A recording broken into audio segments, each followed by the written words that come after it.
Why do people want to be with people? Why do we develop this sense of attraction towards people so powerful that sometimes we tend to lose ourselves in other people's narratives? Why do we desire company on such a deep level? Why? Why anything really? Like every philosopher wakes up, does why, and then the next thing they start asking, why the hell am I here? Why is there a here?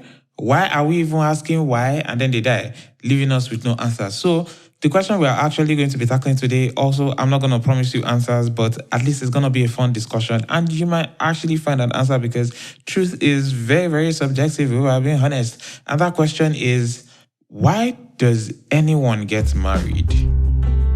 Hello, my name is Daniel Briggs Adisa. Good morning, good afternoon, good evening, good night, good whatever time of the day you are listening to this. You are welcome to the Volatile Times with Daniel podcast, where I, your host, Daniel, talk about honestly whatever with trying to portray or act like as if I'm some philosopher. So, this is deep thinking, but armchair deep thinking, okay? Nobody is smart here. We are all regular people. So, I have never wanted to watch a movie so bad from just seeing a clip. I'm usually the type of person that I don't really get impressed by trailers majority of the time, so I tend to never even bother myself watching a movie's trailer before I watch the movie. I simply just look at the poster, read the synopsis, and if I like it, I'll watch it. Or if it's recommended to me by maybe 3 people, I'll watch it. That's the kind of person I am, right? But I see this 1-minute reel on Instagram from a movie called Shall We Dance? And it's a scene between a man and a woman. They are in some kind of lounge or club or bar or something.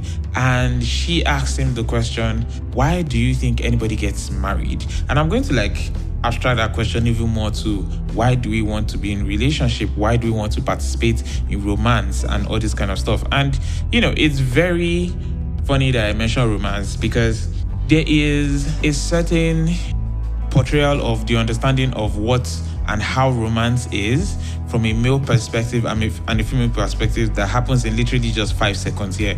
And I'm going to draw that 5 seconds for the remaining 30 minutes of this episode. So buckle up, buckle.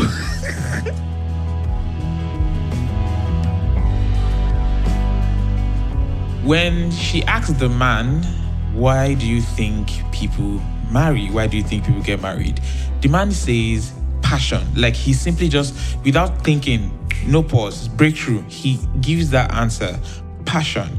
And I think that one word in and of itself very much encapsulates the male idea of how romance is and how relationships are supposed to be, which is this sense of excitement, right? You're supposed to be able to do stuff, you get, especially as the man, you're supposed to be able to command some form of action, be very, very serving, but in this authoritative sense, you are constantly doing things to be approving. It's essentially a constant state of performance, right? For a man, a romance is a constant state of performance.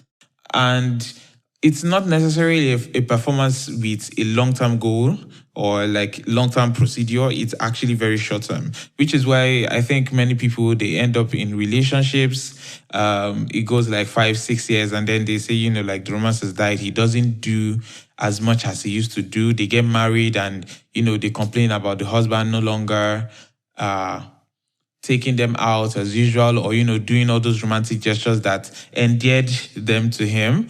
And, many guys will be like, what, we're already married. What is the point of all these romance shows? Yeah, once in a while, but we can't be doing back then because for guys, romance is an action word and is a very short-term action. It's a very short-term process. I don't know if I'm passing that along well. So for him, it's passion, it's excitement, it is doing, it is, just exuberance, but all those things are very temporary in their measure and their lifespan. And so it won't go so far. And it's not supposed to go so far. It's supposed to get the girl. It's supposed to help the guy get the girl. And once he has gotten the girl and gotten the relationship and gotten her hooked, marriage, that kind of thing, he has already won the game because that is what passion is. It's a game. It will end. It's supposed to end. And then, you just have duty, right? And hopefully some affection, hopefully. But then she says no. And that kind of like takes him back a little bit because in his words, he says, I would have figured you, the woman, for a romantic. And here's the thing. I am a romantic. I'm actually very deeply romantic, which is contrary to belief because a lot of people will look at me and be like, you romance, never. And it's like, no, yes, I am deeply romantic. I'm a very, very romantic person. I don't think there's anybody who has suffered my affection that would say I am not romantic in some sense. I am a romance boy, okay? I'm very soft. Like I have a hard exterior, but then let me like you. But for her, the answer she gives is such a romantic answer. And the thing is, the way she says no, she says it with the air of a cynic. And I don't think I've ever met anybody who I have judged as someone truly romantic that is not somewhat cynical, right? Because I look at people and any small gesture, any small normal bare minimum to them is romance. It sweeps them off their feet. It impresses them in such great ways, almost like, this is not the usual. This is not what I'm supposed to be receiving. It's princess treatment. And to someone like me, it's kind of like, that's bare minimum. Bare minimum is not romance. It is bare minimum. Romance ups the scale. Romance like takes it higher. There's a reason why many of you, because I was not part of that, there's a reason why many of you understood Romeo and Juliet to be romantic, right? When it was actually kind of like a mockery or a tragedy. I remember reading Romeo and Juliet for the first time, the first and only time. And in my head, I was like, yeah, these two people are stupid. I was like, these two people are stupid because you could have avoided all of this. And that is something I find with romantics. It's like there is a cynicism to it, but at the same time, romantics can get lost in the sauce. I'm not going to lie. We can get very much lost in the sauce. But it's not for the bare minimum, okay? The bare minimum cannot constitute romance because romance elevates a relationship. Romance elevates the standing and the value of a relationship. In fact, it elevates the perception of the person because anybody can do the bare minimum. Not everybody can be romantic. Not everybody can go above and beyond. And above and beyond is not you like carry me out to Dubai or anything like that. It's just the consideration. And that gets us into her answer. She says the reason why people get married is so that there is a witness. And she explains this by saying there are billions of people on earth, like what is one person's life? But in a marriage where there's just two of you, you are saying you will witness somebody's life. That you're promising to care about everything. You're promising to consider everything, not just on your behalf, but on behalf of the other person. That you are going to be there, that their life will not go unwitnessed, that their life will not go alone because it will have a companion, it will have a partner. And that is such a very strong answer. It's such a romantic answer. It makes me want to watch the movie so badly. I've never seen the movie before. And I feel like, I don't know if I'll actually see the movie, but because I don't want the movie to give me the ache and then ruin that scene for me because that scene is just beautiful. It was beautifully delivered.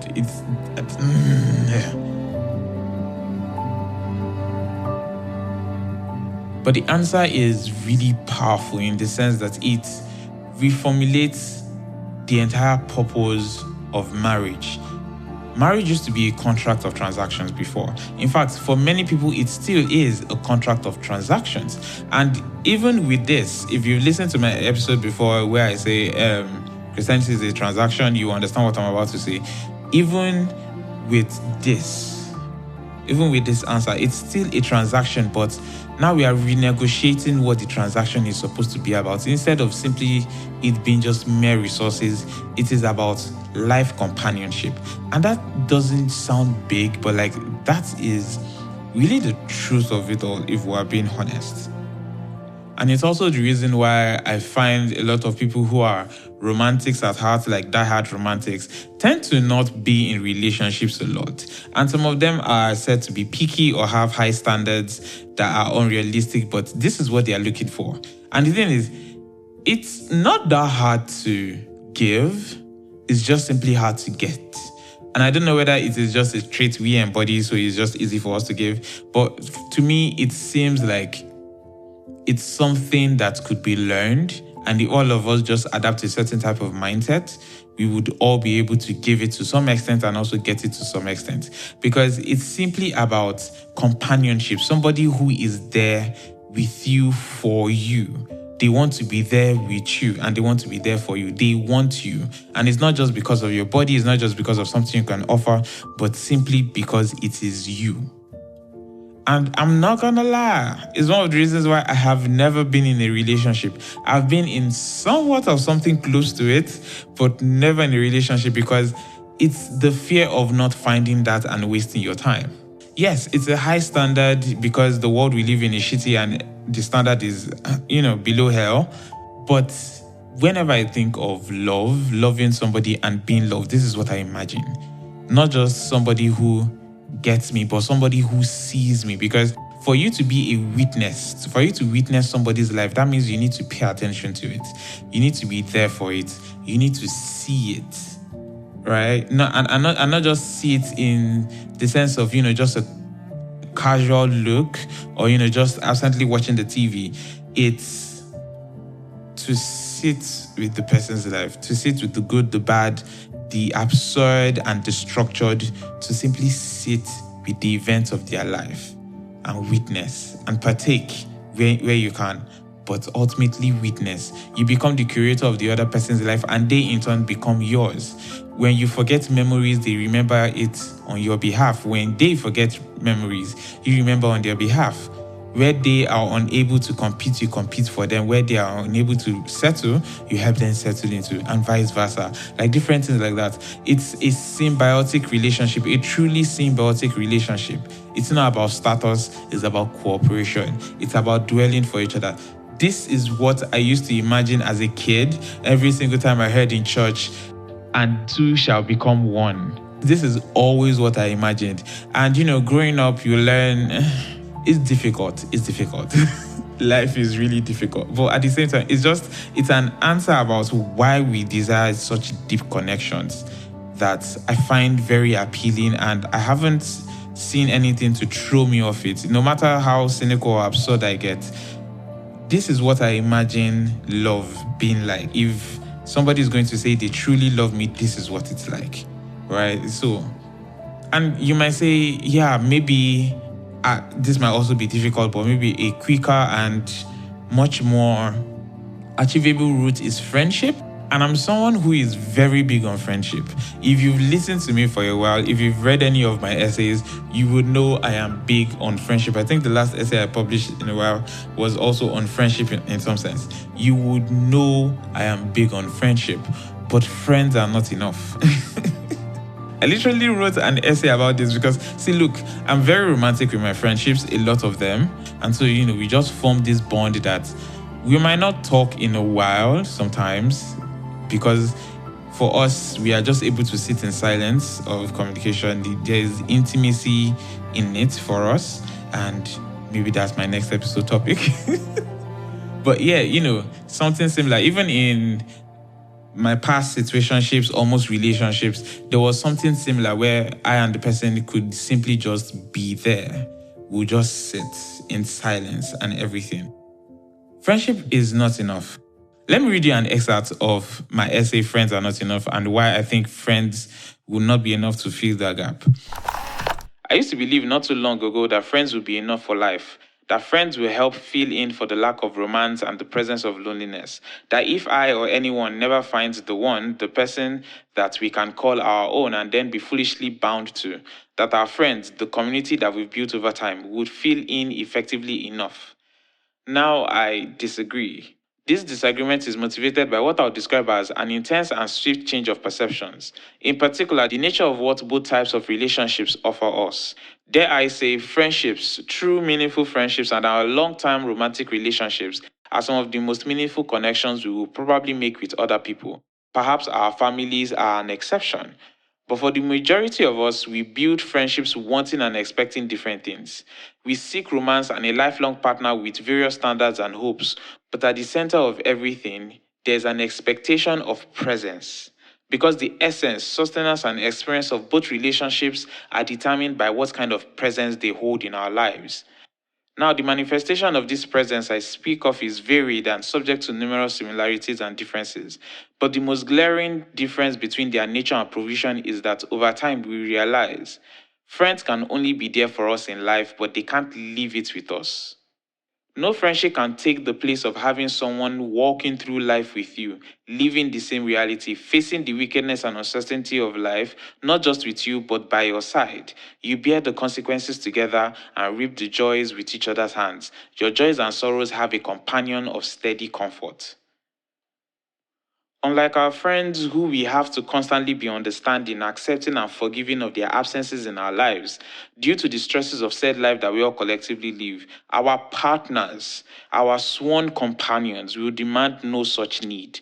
The oath is to be present with, for, and to each other. Unlike friendships, you are not two telephones exchanging messages over a communication channel. No, you both serve as the core foundation that sustains the connection. You are not merely linked by cables and signals. You are intertwined like a collection of intricate mechanisms and interrelated components.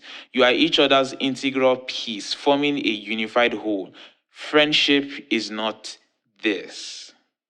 Regardless of how much your friend loves you, their life is not deeply embroiled and stubbornly bound to yours. They have other friends, they do different work, and they will, if not already, have a boo to whom their attentions will be heavily laden. They will build a family that might be secondarily connected to you.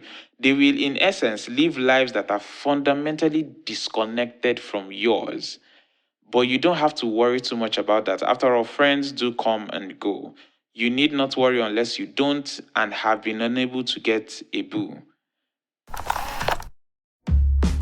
And that is why people want companionship. That is why people get married. Because ultimately, nobody wants to be alone. Nobody wants to live life alone. You might get okay with it. You might accept that that is your lot, but it doesn't mean that is your desire. Nobody truly wants to be alone. Not even the people who talk about how much they like being alone all the time. Sure, yes, I might not like the crowd of presence, loud, consistently wanting to talk presence, but I still value presence. Just one other person being around makes me feel good. And I imagine it's the same for other people. So we might not have a empirical answer, an objective answer to why people get married and why people want to be paired up and booed up and, have romantic partners despite how much loving their friendships are. But I think this is a good enough answer. So yeah, thank you so very much for listening to this episode.